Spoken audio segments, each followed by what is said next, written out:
Salut à toi. Bienvenue dans Croissance Personnelle, un podcast de Dev Perso par Valentin Delsus. Il y a un mois, on a vu ensemble la partie 1 de ce podcast, on voyait comment petit à petit être plus confiant à l'oral, un peu mieux s'exprimer dans un but d'arrêter d'avoir peur de parler. La parole est une arme qu'il ne faut jamais sous-estimer, jamais. Pour écouter ce podcast, c'est préférable d'avoir assisté à la partie 1, mais si c'est pas le cas, je tiens à faire une petite précision. Aujourd'hui, je vais donner mes tips, mes habitudes, mes exercices qui m'ont vraiment permis de 1. Me libérer de ma parole et de 2. De bien mieux m'exprimer. Le truc c'est que je suis pas un avocat, je suis pas un professeur d'éloquence, je suis pas orateur, je suis juste quelqu'un qui arrive à beaucoup mieux m'exprimer qu'hier. Donc même si ça semble peut-être pas le cas, je tiens à préciser qu'aujourd'hui, je garderai le plus possible d'humilité dans ce podcast. J'ai encore énormément à apprendre. Je suis un ancien introverti, terrifié de chaque prise de parole, et maintenant ça va beaucoup mieux. La preuve, je suis en train d'enregistrer un podcast et j'y prends même du plaisir. Donc, si j'y suis arrivé, t'inquiète pas, tu peux le faire aussi. Juste petit aparté avant de commencer le gros du podcast, pour mes auditeurs et auditrices récurrents, d'habitude je fais 2 podcasts par mois, un le 5 et un le 20, le 5 étant le podcast obligatoire et le 20 le podcast un peu facultatif, sauf que malheureusement en ce moment je suis dans des périodes de baccalauréat, donc du coup j'en profite pour plus réviser et donc je mets un peu les podcasts de côté, mais à partir de juillet il y aura des podcasts tout l'été et ensuite ça reprendra. Voilà, l'interruption est finie, tchuss. Bref, moi je te conseille de t'installer bien confortablement ou de continuer ce que tu fais si jamais tu fais quelque chose d'important, et sur ce, moi je te souhaite une très bonne écoute. Améliorer son éloquence. L'éloquence, c'est l'art de faire danser les mots avec les idées pour que ce que l'on dit touche autant l'esprit que le cœur. Elle ne se limite pas à bien parler, elle consiste à faire vibrer, à convaincre sans contraindre, à peindre des idées avec la voix. C'est l'union subtile entre clarté, sincérité et musicalité du langage. L'éloquence, à l'instar de chaque pratique, art et discipline, n'est rarement innée, bien au contraire. La parole se construit sur le long terme, ce n'est pas un sprint, mais un véritable marathon. Prendre conscience de ça, c'est un peu décourageant, mais en vrai, je t'assure, ça vaut le coup. C'est-à-dire que si là, actuellement, tu galères un peu à prendre la parole, t'es un peu terrifié, et quand tu parles, c'est pas la meilleure des éloquences, et que tu cherches à améliorer la manière dont tu parles, bah, le problème c'est que ça va prendre beaucoup de temps, et ça souvent ça peut décourager, mais je t'assure, c'est un travail qui en vaut vraiment la peine. Le premier aspect que j'aimerais aborder aujourd'hui, c'est bien évidemment l'articulation, un mot qui est même lui aussi très dur à articuler. L'articulation, c'est la sculpture des sons pour la bouche, c'est elle qui donne forme aux mots, qui les rend audibles, précis, vivants. Bien articuler, c'est offrir à chaque syllabe sa place pour que chaque mot trace un chemin clair jusqu'à l'oreille de l'autre. C'est la politesse de la parole, parler pour être compris, sans bruit, sans flou, sans effort, pour celui ou celle qui l'écoute. Pour mieux articuler, c'est même pas très compliqué. Il y a 2 grandes techniques universelles que j'affectionne tout particulièrement, les phrases complexes et le stylo. Les phrases complexes, par définition, c'est des phrases qui sont compliquées, complexes à dire, et normalement t'en connais déjà pas mal, comme un chasseur sachant chasser doit savoir chasser sans son chien.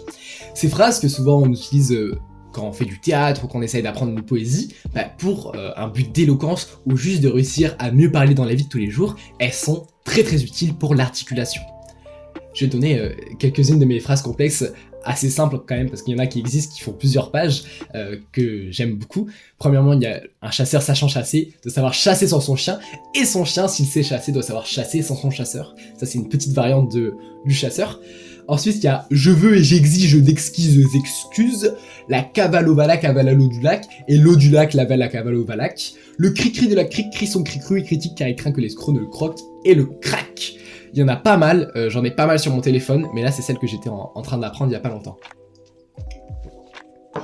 Et là ce que j'ai fait, très important lorsqu'on parle, s'hydrater, parce que du coup quand on parle beaucoup, notre bouche elle devient sèche, et s'hydrater ça permet d'humidifier notre bouche, et c'est hyper utile.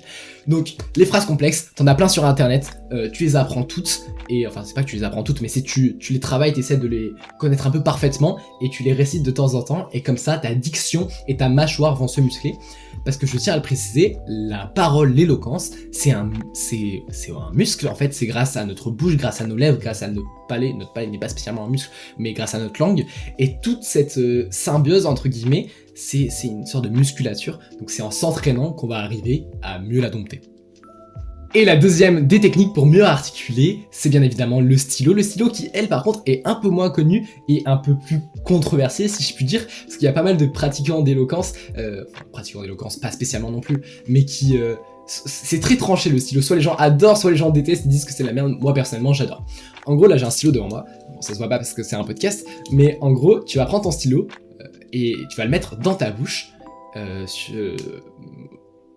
horizontalement, tu vas le mettre horizontalement dans ta bouche et tu vas dire une phrase, par exemple là c'est ce que je vais faire. Bonjour, je m'appelle Valentin, je suis podcasteur. Donc là la phrase elle était très inaudible, j'ai dit bonjour je m'appelle Valentin, je suis podcasteur, et en gros le fait de répéter des phrases plus ou moins complexes avec un stylo dans ta bouche, ça va être très très compliqué, et lorsque tu vas enlever ce stylo de ta bouche, tu vas les dire de manière assez simple, parce que le stylo vient comme une contrainte. Si jamais tu fais de la musculation, en fait c'est un peu comme se lester, c'est rajouter une difficulté, et donc du coup quand tu te délestes, bah, c'est beaucoup plus simple. Bonjour, je m'appelle Valentin, je suis podcasteur. Là, la phrase, elle est beaucoup plus audible. Et avant chacun de mes podcasts, souvent je récite un peu les moments que j'aime bien de mon podcast avec le stylo avec le stylo dans la bouche. Par exemple, quand je dis des phrases que j'ai trouvées plutôt jolies, des citations, ou même l'intro. Souvent, l'intro, j'ai un peu des difficultés. Bah, en gros, je m'entraîne avec le stylo dans ma bouche. Comme ça, je le fais beaucoup mieux. C'est hyper utile. Et tout à l'heure, je t'ai dit qu'on pouvait les combiner. Et ouais, on peut combiner phrases complexes et stylo. C'est-à-dire que les phrases complexes que je t'ai dit tout à l'heure, comme le chasseur, les chaussettes de l'Archiduc sèche, etc. Bah en gros tu peux les dire, les réciter avec le stylo dans ta bouche. Tu peux faire un mélange des deux, et ce mélange des deux, il est hyper efficace. Regarde, je te montre. Un chasseur chasse un chassé, il va faire chasser son chien. Tu vois là, ça voulait absolument rien dire. Et là, bim, j'en l'enlève. Un chasseur sachant chasser doit savoir chasser sans son chien.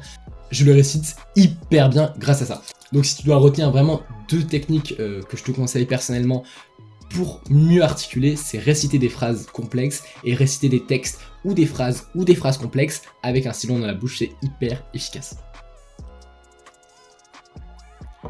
Si ça marche vraiment, c'est parce qu'en fait, ça va vraiment permettre de renforcer les muscles qui sont utilisés dans ta bouche, alors surtout pour le stylo qui agit comme une contrainte, et l'articulation des phrases complexes, ça va aussi renforcer un peu ta lecture, parce que des fois c'est des mots qui s'assemblent pas très bien, c'est pas mal de S, c'est pas mal de S, excuse-moi, j'étais en train de réfléchir, qui sont alignés, et donc c'est assez compliqué, et faire ça sur le long terme, bah, ça t'aide beaucoup. Et ça va te permettre aussi, quand tu as l'assurance de savoir bien articuler, d'avoir un peu moins peur de prendre la parole, parce que moins tu n'auras pas cette appréhension de te dire « Ah, et si à un moment je bégaye et j'articule mal un mot, ça va être hyper gênant », là au moins tu es sûr de ne pas le faire. Même si dans tous les cas ça peut arriver et c'est pas un problème. Entraîne-toi à parler. Alors ouais, tu vas me dire que tu parles déjà tous les jours, mais la strat c'est de parler de manière productive, efficace, notamment avec ce que j'appelle la routine d'éloquence. En gros, tous les jours, tu parles avec tes amis, tes collègues, tes camarades, les gens de ta famille, Mireille à la machine à café, etc. Mais ça, certes, c'est parler, communiquer. Moi, je te parlais de parler, de dire, de t'exprimer de manière efficace et méga productive avec du coup la routine d'éloquence, la méthode qui m'a le plus aidé à me libérer de ma parole. Concrètement, la routine d'éloquence, par définition, c'est une routine, donc quelque chose qu'on va faire régulièrement, voire tous les jours. Le plus important, ça serait de le faire tous les jours. Et d'éloquence, donc l'art de bien parler. Ma routine d'éloquence, c'est une routine qui dure 10 minutes, que j'avais l'habitude de faire le matin. Là, en ce moment, je la fais un peu moins, c'est parce que je travaille mon bac. Donc en fait, ma routine d'éloquence, je l'ai changée avec des textes du bac. Mais sinon, je la fais toujours, on va dire. Donc c'est une routine qui dure personnellement 10 minutes. En vrai, elle peut durer 5, 15 si tu as plus de difficultés. Ce que je te conseille de faire durant cette routine, c'est premièrement, tu prends peut-être la moitié du temps à faire des exercices d'articulation, notamment avec les phrases complexes, avec les stylos. Et aussi, un exercice qui est très très intéressant, c'est tu prends un livre proche de toi là, et en gros tu vas prendre une page au hasard, et toute cette page, ou 2 pages, ou un chapitre même si t'es hyper fort, en gros, tu vas le lire de la manière la plus expressive, la plus éloquente possible. En gros, tu vas prendre un passage, blablabla, blablabla, chaque virgule, tu vas les théâtraliser, quand il y aura une intonation, tu vas l'exploser, quand il y aura une nuance, tu vas faire un retournement de situation, et en fait, faire ça, exagérer, et réussir aussi à bien articuler, ça va faire en sorte que, dans la vie de tous les jours, tu auras l'habitude en fait de parler de manière moins monotone et aussi de réussir à t'approprier un texte plus facilement. Parce qu'il y a un truc qui est assez compliqué aussi quand on lit un texte qu'on n'a jamais vu, c'est qu'on ne le connaît pas. Donc si tu as l'habitude de lire souvent des textes que tu ne connais pas et te les approprier un peu instantanément, ça va t'entraîner. Et ça c'est super. Voilà, cette routine d'éloquence, bon tu l'appelles comme tu veux, en vrai c'est ce que tu veux. Je te conseille vraiment juste articulation, plus tu prends un livre au hasard, ou même un passage que tu connais, tu récites un peu un oral que tu connais, même pas un oral qui a un enjeu. Je tiens à préciser, l'éloquence, c'est pas spécialement faire un oral en cours, faire un oral au boulot, faire une présentation ou je sais pas quoi. Ça peut être juste en fait du plaisir, un entraînement. Moi, j'aime pas trop faire des oraux au lycée, enfin pas trop parce que c'est noté et tout, mais chez moi j'adore me trouver des textes d'oraux et les apprendre et les réciter comme j'aime. En plus de faire ça tous les jours, déjà si t'arrives à le faire tous les jours c'est énorme, franchement bravo, mais fais en sorte que chacune de tes prises de parole et interactions sociales soit pertinente et surtout éloquente. Voilà, comme une sorte de petit entraînement. En gros, quand tu vas voir tes camarades, je te dis pas de te parler comme Molière ou je sais pas quoi, mais essaye, lorsque tu t'exprimes, premièrement de réfléchir un peu à ce que tu vas dire, et si jamais tu le dis, essaye de le dire en faisant en sorte de porter un peu ta voix, de capter l'attention, de parler joliment en articulant. Et faire ça, en fait, à la fin, ça sera inconscient, tu le feras inconsciemment. Au début, il faut que ça soit conscient, mais à la fin, en fait, ça permet naturellement de parler mieux. Et ça, c'est super. Ce que je te conseille de faire, c'est pas uniquement dans tes interactions sociales, c'est en fait dans ta vie de tous les jours. Si t'écoutes ce podcast, qui est quand même une grande chance selon mes statistiques Spotify, et YouTube d'ailleurs, si je dis pas de conneries, mais que tu sois un lycéen ou une lycéenne, ou que tu travailles au boulot, et surtout au lycée, en fait, on a la chance, l'opportunité de faire pas mal d'oraux, surtout pour les épreuves de bac, et aussi de prendre la parole en cours. Moi, ce que je te conseille de faire, si jamais t'as besoin et envie d'améliorer la manière dont tu t'exprimes, c'est de prendre le plus possible la parole en cours. Alors bien évidemment, je nuance mon propos, c'est pas parler pour rien dire, parle de manière intéressante, mais si jamais t'as la connaissance qui est demandée en cours, mais que juste t'oses pas parce que t'aimes pas ta voix, t'as peur du regard des autres, etc., tu t'en bats les couilles, tu fonces, tu fais ça, comme ça, dans 3 mois, bim, ta voix, elle est super. Mais c'est pas tout. C'est pas tout. Chaque participation aussi un peu osée, tu sais, des fois les profs ils nous demandent d'aller au tableau pour montrer quelque chose ou juste de réciter un texte, n'hésite pas à prendre ce genre d'opportunité, même si ça fait méga peur. Ça arrive pas non plus tous les jours, mais de temps en temps, moi je suis dans des aspects un peu de débat vite fait. Lorsqu'ils proposent de faire un débat, j'essaie de sauter sur l'occasion parce que en fait ça permet de m'entraîner à la voix, même si je déteste ça parce que c'est hyper flippant et c'est un peu de l'improvisation, mais je te jure, prends ce genre d'occasion, c'est hyper important. Ce qui peut être très très chouette aussi, c'est d'implémenter des exercices un peu plus grands, comme par exemple lancer ton podcast. Sache que les podcasts, je fais ça avant tout pour te donner des conseils, parce que je suis un ancien mec qui allait pas bien dans ma vie, et maintenant ça va hyper bien. Donc j'aimerais bien expliquer à mes auditeurs et auditrices comment j'ai fait, et comment, un peu mes avancées, etc. Mais surtout, le podcast, je le fais parce que c'est un exercice qui permet d'améliorer ma voix, de m'émanciper, et n'hésite pas à lancer un podcast, peut-être des vidéos sur YouTube, même si au début c'est un peu effrayant, mais ça peut vraiment grave t'aider pour ta prise de parole. Il n'y a pas que le podcast, il y a aussi des formats courts en ce moment, je pense au Reel Insta, il y a pas mal de mes camarades et amis qui font ça, et ça franchement c'est super pour la voix, c'est vraiment très très bénéfique. N'hésite pas à faire ce genre de choses. Ce que tu peux faire aussi, que malheureusement je n'ai jamais fait, mais c'est prendre des cours de théâtre. Les cours de théâtre, je pense que c'est vraiment le truc premium pour améliorer son éloquence. C'est vraiment avec un prof, tout ça. Que je te l'ai dit tout à l'heure, je suis pas un prof de théâtre, très très loin de là. Juste, j'ai certaines notions avec le théâtre parce que j'ai la chance d'avoir un de mes parents qui metteur en scène et comédien par ailleurs. Mais donc du coup, j'ai eu certaines aides quand j'ai voulu un peu améliorer ma parole. Excuse-moi, j'ai un peu bégayé. Parce qu'en gros, avant, je parlais pas du tout, et maintenant je parle un peu mieux, mais c'est aussi parce que les parents, un des parents qui fait du théâtre, et donc ça aide beaucoup. Bref, et aussi un dernier truc pour le fait de s'entraîner à parler, excuse-moi, je m'étais un peu divagué, c'est d'aller parler à des inconnus. Alors là, on s'échappe un peu de juste l'éloquence, on part un peu sur de la sociabilité, si je dis pas de conneries. En gros, le fait d'aller parler à des inconnus, déjà c'est super sur le plan social, et sur le plan regard des autres parce que c'est hyper compliqué, mais aussi ça permet d'améliorer la manière dont tu parles, parce que quand tu vas parler à un inconnu, tu vas essayer de t'efforcer de parler un peu du mieux possible. Tu sais, tu vas pas dire oui bonjour, tu sais, tu vas essayer d'être un peu charismatique, un peu porter tes couilles et tout. Alors je parle pas du tout parler à quelqu'un pour un rencard ou quoi que ce soit, en vrai ça fonctionne aussi, mais je parle juste quelqu'un, tu vas lui dire ça, bah en gros hésite pas. Par exemple, tu vois quelqu'un, tu trouves il est trop bien habillé, mais tu le connais pas, que ce soit un mec ou une meuf, que tu sois hétéro, gay ou je sais pas quoi, tu vas lui dire, bref, tu dis ça, et en gros, ça, sur le long terme, bim, ça améliore la manière dont tu parles, et aussi ton approche vers les gens. Mais ça, c'est un peu à part, le plus important, c'est surtout de prendre le plus possible la parole, sans bien sûr la monopoliser, si tu peux prendre des cours de théâtre, c'est vraiment gros banger, et te faire des petits exercices comme lancer ton podcast, lancer une chaîne YouTube, ou te faire des oraux dans ta chambre. Et là j'y repense parce que j'ai fait une petite coupure, mais je le redis, en gros là je suis allé chercher de l'eau, c'est hyper important de rester bien hydraté déjà pour améliorer sa vie en règle générale. Un jour je ferai un podcast sur l'hydratation, c'est beaucoup trop bien, mais aussi quand tu parles beaucoup, bois de l'eau, c'est vraiment un gros banger, sinon après t'as la bouche un peu pâteuse et c'est assez désagréable. Bref, toute cette accumulation de prise de paroles productives comme j'aime bien l'appeler, ça va très grandement améliorer la manière dont tu t'exprimes et aussi un peu ta peur de t'exprimer, parce que du coup si naturellement, quotidiennement, t'as l'habitude de parler devant des gens ou devant une ou plusieurs personnes et de faire un peu attention à la manière dont tu parles, en gros ça va un peu virer cette peur. Après je tiens à le préciser, le trac, la peur de parler devant des gens, certaines personnes l'ont, certaines personnes l'ont pas du tout. Même pour les personnes qui l'ont et qui parlent très très bien, ils l'ont toujours. Ça s'en va, ça partira malheureusement jamais. Juste on peut réussir à ne pas se laisser dompter par elle et à l'atténuer un peu. Mais ça partira malheureusement jamais.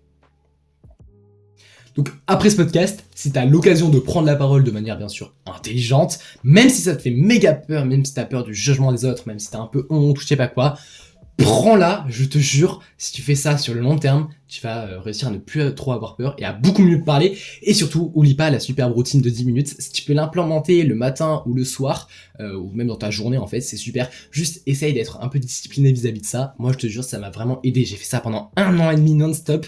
Et depuis, je parle beaucoup mieux. Et c'est trop chouette. Accepte ta voix.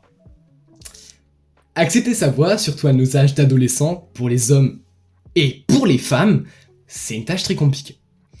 Je tiens à préciser que les hommes muent, les femmes aussi muent aussi un peu, surtout, en fait c'est surtout les hommes qu'on remarque, mais les femmes muent aussi.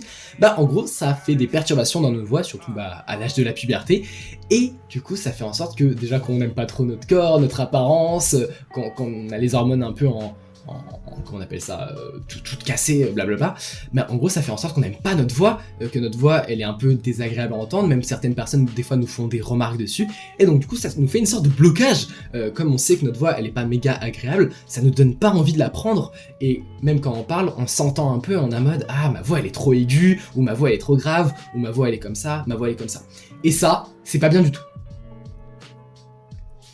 C'est pas bien du tout, mais c'est normal, j'ai traversé ça. D'ailleurs, si je le retrouve, j'espère que je le retrouve ce passage au montage, j'ai un petit passage vidéo qui témoigne un peu de ça. Pourquoi en fait, tu peux pas filmer puisque t'as un cache devant. Donc voilà, ce passage c'est moi quand j'aimais pas ma voix. Alors certes, ma voix elle a un peu pris, mais ça c'est naturel, c'est normal.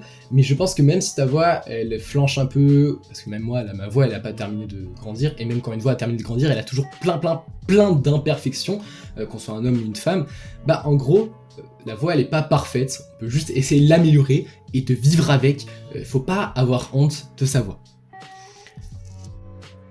La strat, c'est que si t'aimes pas ta voix, si t'as honte d'elle, surtout si on t'a fait des remarques dessus, ça te dégoûte de l'apprendre et c'est bien dommage, ça a été mon cas et c'est peut-être le cas de pas mal de gens. En premier lieu, il y a une grosse différence entre la voix entendue et la voix enregistrée. La voix entendue, c'est la voix qui, là, si tu commences à parler, si tu commences à te présenter comme ça tout seul dans ta chambre, tu vas quand même entendre la voix qui sort de ta bouche. En gros, cette perception de la voix qui sort, c'est pas la voix qui sort vraiment, puisqu'elle elle est légèrement brouillée parce qu'elle passe à travers certains os de ton corps, à travers tes oreilles. En gros, attends, je m'explique avec des mots plus simples peut-être, parce que même moi c'est un peu galère à comprendre. En gros, la voix que tu dis, elle est différente que la voix que tout le monde entend. C'est un peu compliqué, ouais.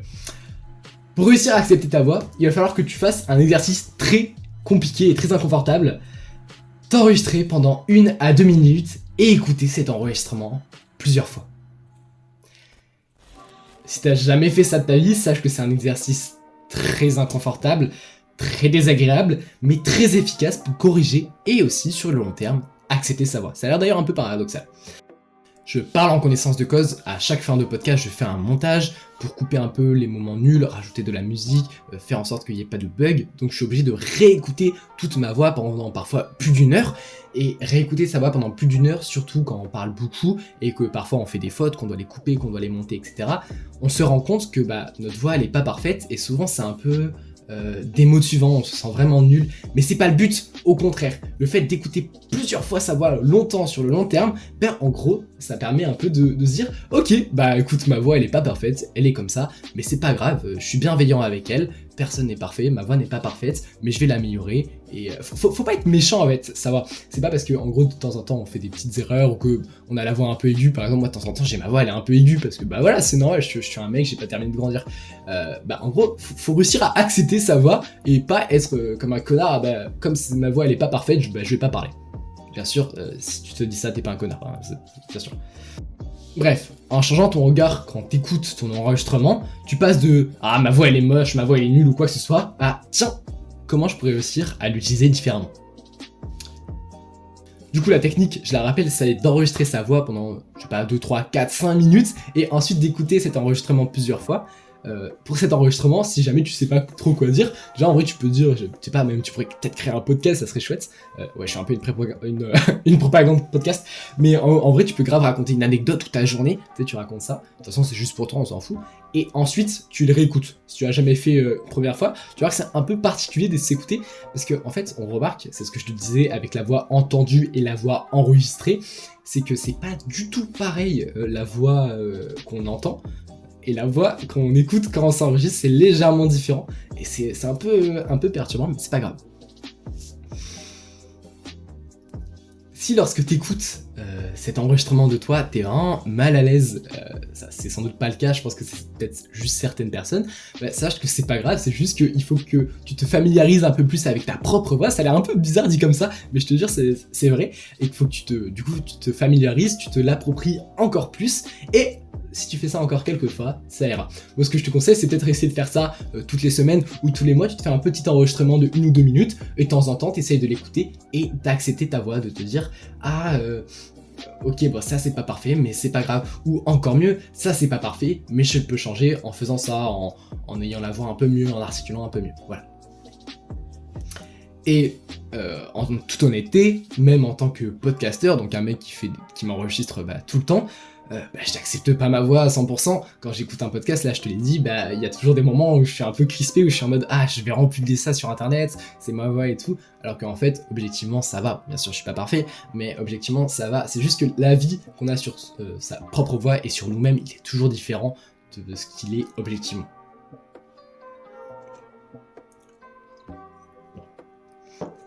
Ce que je veux vraiment essayer de te faire comprendre avec le fait d'accepter sa voix, c'est que déjà, je pense que c'est vraiment très positif. Moi j'aime bien tout ce qui est positif parce que je trouve que c'est trop chouette, mais mis à part que c'est positif d'accepter sa voix, en fait plus tu vas accepter ta parole, la manière dont tu t'exprimes, plus tu l'apprendras facilement parce que tu seras un peu ami avec elle. Alors ça a l'air un peu joli, bisounours, tout ce que je te dis, mais en fait je te jure que c'est vraiment vrai.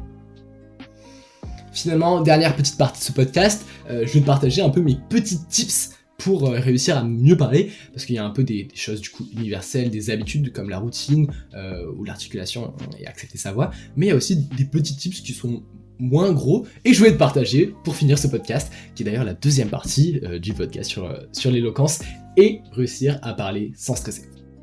Je viens d'y penser avant de passer à mes petits tips. Si jamais ça t'intéresse, un podcast en 2 parties comme je suis en train de faire pour la première fois de ma carrière de podcasteur, n'hésite pas à me le dire en commentaire, comme ça j'aurai un avis et ça m'est grave utile, parce qu'en vrai je sais pas si jamais c'est bien ou au contraire pas trop chouette les podcasts en 2 parties. Moi j'ai bien aimé essayer de le faire, je trouvais que c'était un peu plus structuré, un peu plus propre que d'habitude. Bref, n'hésite pas à me dire ça en commentaire, que ce soit sur Spotify ou YouTube.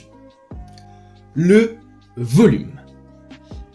Le volume, c'est hyper important dans une prise de parole en public ou avec tout simplement un ami, ou une prise de parole même sans importance. Il faut qu'on t'entende, il faut que ta voix, elle porte, il faut pas que tu parles dans ta barbe, en fait il faut que tu parles fort, que tu ne hurles pas, mais qu'on arrive à t'entendre, et c'est une nuance qui, pour certaines personnes, n'est pas facile, et moi le premier, souvent... quand j'étais petit, moi j'étais très timide, donc je parlais un peu comme ça, tout petit, tout ça. Et ensuite j'ai aussi un peu amélioré ma parole. Et il y a une époque où en fait je criais comme ça. Et en fait crier c'est chiant. Donc il faut réussir à faire en sorte qu'on t'entende, mais sans crier, sans hurler. Donc moi ma petite technique, c'est un peu sur une échelle de 1 à 10. 1 étant un chuchotement et 10 étant un cri méga fort. Quand je parle à un ami, j'essaye de parler à 5, 4, 5, 6, tu vois, en fonction de la situation. Et quand je parle à plusieurs personnes, ou par exemple lors d'un exposé, là je fais en sorte que vraiment ma voix elle porte. Et là j'essaye de parler à plus 7, 8 en fonction de la salle où je suis. Et d'ailleurs, petit tips, si jamais tu parles devant des gens en cours ou pas des cours, si t'es dans une salle, fais en sorte qu'on t'entende jusqu'au fond de la salle. Comme ça, tout le monde t'entend et c'est super. Et bien sûr, en ne pas criant. Je sais que c'est compliqué de réussir à ne pas parler dans sa barbe, parce que j'ai vécu ça pendant très très longtemps. C'est aussi une forme d'acceptance de sa voix, si ça se dit, j'espère que ça se dit. En gros, quand on arrive à accepter sa voix, on aura tendance à beaucoup plus parler fort, et quand on a tendance à l'accepter moins, on aura tendance à faire en sorte de parler dans sa barbe, donc parler pas très fort pour pas qu'on trop nous entende, pour pas trop montrer notre voix. Donc plus tu vas accepter ta voix, aussi plus ta voix pourra porter, et ça, c'est super chouette. Il y a aussi toute une question de regard des autres et de confiance en soi dans la prise de parole. Je tiens à le préciser parce que je ne l'ai pas mentionné dans ce podcast, je l'ai mentionné dans d'autres podcasts, notamment le podcast sur la confiance en soi qui est assez intéressant, que j'ai publié il y a 1 an si je dis pas de bêtises, et un podcast sur le regard des autres que je suis en train de préparer pour dans quelques mois, un podcast qui sera intéressant, assez complet, parce que le regard des autres c'est une notion hyper importante en fait en dev perso et surtout en éloquence, mais donc du coup c'est 2 points aussi qui sont très très importants. Plus on a confiance en soi, plus notamment on aura une meilleure éloquence, mais plus on a peur du regard des autres, moins on l'aura. C'est un peu un cercle un peu compliqué qu'il faut réussir à balancer. Bref, je termine l'interruption. Le ton, c'est les variations, les émotions, les intonations dans tes phrases ou dans un discours qui sont super importantes, notamment pour captiver l'attention. Je vais te faire un petit truc, une petite expérience pour que tu vois à quel point le ton, notre intonation, c'est hyper important et hyper aussi agréable, bien sûr lorsque c'est pas trop non plus exagéré. Il y a, je te l'ai dit tout à l'heure, j'aime bien me faire des euros de temps en temps, ce qui est un peu bizarre parce que vas-y, de temps en temps c'est un peu chiant, mais vas-y, moi j'aime bien me faire des euros. Et j'en ai trouvé un sur la lettre H. En fait, la lettre H, c'est une lettre qui a pas mal de trucs, que ce soit sur le plan un peu géométrique ou historique. Et il y a une phrase, c'est même pas un quart de l'oral, mais c'est une petite phrase que j'aime bien, et j'aimerais bien te la faire sans et avec le ton. Donc là, je vais te faire cette phrase sans ton, donc c'est plutôt monotone, et après je te la ferai avec. H est à l'image de l'élément chimique qu'elle désigne, l'hydrogène, le plus léger et le plus abondant de l'univers. On la qualifie parfois de grande, l'histoire, avec un grand H. Donc là, tu vois, c'était pas spécialement agréable, et là, par contre, je vais vraiment exagérer. Bien sûr, c'est pas ce que je fais dans la vie de tous les jours, mais ça part parfois en podcast. En podcast, j'aime bien exagérer, parce que je sais que de temps en temps, ça s'entend pas trop. J'ai peur d'être trop monotone, donc j'aime bien exagérer. H est à l'image de l'élément chimique qu'elle désigne, l'hydrogène, le plus léger et le plus abondant dans l'univers. On la qualifie parfois de grande, l'histoire, avec un grand H. Tu vois, il y a une très très grande différence entre le fait d'accentuer certaines lettres, certains mots, certaines virgules, certains points, et le fait de ne pas le faire. C'est beaucoup plus agréable d'avoir un certain ton plutôt qu'une certaine monotonie. Après, c'est pas un exercice facile, c'est pour ça que je te conseille de l'implémenter aussi dans la routine d'éloquence de 10 minutes. Lorsque tu prends un livre ou un texte, peu importe, et que tu lis un texte que tu ne connais pas, essaye d'y mettre le ton, comme ça, naturellement, mettre le ton, ça viendra naturellement, tout simplement. Les virgules, les points d'exclamation, les points d'interrogation, les points de suspension aussi, les mots les plus importants, les mots nuancés, les mots de nuance, pardon, les mots qui nuancent sont les plus bénéfiques et intéressants à accentuer. Essaye de retenir ça, je te jure, c'est hyper efficace. Aussi, tu l'as peut-être remarqué, il y a une différence un peu d'énergie et d'enthousiasme dans la manière dont je m'exprimais. Quand tu mets le ton, il faut que tu sois énergique et que tu aies envie de le faire. Et quand tu es monotone, souvent, ça se voit que tu n'as pas trop envie. Donc essaye de montrer que tu es content de tout ça. Comme ça, c'est hyper chouette. Finalement, mon dernier petit tips, qui est un peu ma grosse erreur à l'oral, mis à part les E qu'on peut entendre souvent, souvent on fait cette erreur, le E, c'est ne parle pas trop vite. Ça, c'est l'erreur que je pense que peut-être 80% de la population fait, et surtout quand on est en situation de stress, et même dans une situation de stress inconsciente. Stress inconsciente, c'est-à-dire que par exemple, là, je suis en train d'enregistrer un podcast, bon là je suis plutôt à l'aise maintenant, mais inconsciemment, comme je l'enregistre et que je vais le publier sur internet, et que j'ai une certaine attente parce que j'ai une certaine ambition aussi, je stresse inconsciemment, je pense, parce que j'ai envie que ça soit bien. Et ce stress inconscient, parfois, il nous pousse à parler très vite ou à dire des bêtises. Et donc il faut réussir à prendre conscience, je parle tout le temps de conscience et d'inconscient là, mais à prendre conscience du fait qu'on a tendance à parler vite et à parler moins vite. On connaît tous ce genre de personnes qui parlent très très vite quand ils sont stressés, et c'est pas un problème, on l'a tous un peu déjà fait, mais c'est pas très agréable à entendre. Je pense qu'il faut vraiment réussir à ralentir sa parole, à parler plus doucement, et ça, ce qu'on peut faire en fait, c'est utiliser tout ce qui est virgule et point. C'est vraiment bien utiliser toute la ponctuation, parce que la ponctuation en fait est là pour nous guider à ne pas parler trop vite et à prendre notre respiration. Je pense que parler trop vite, c'est vraiment compliqué à changer, mais comme tout, ça se fait sur le long terme.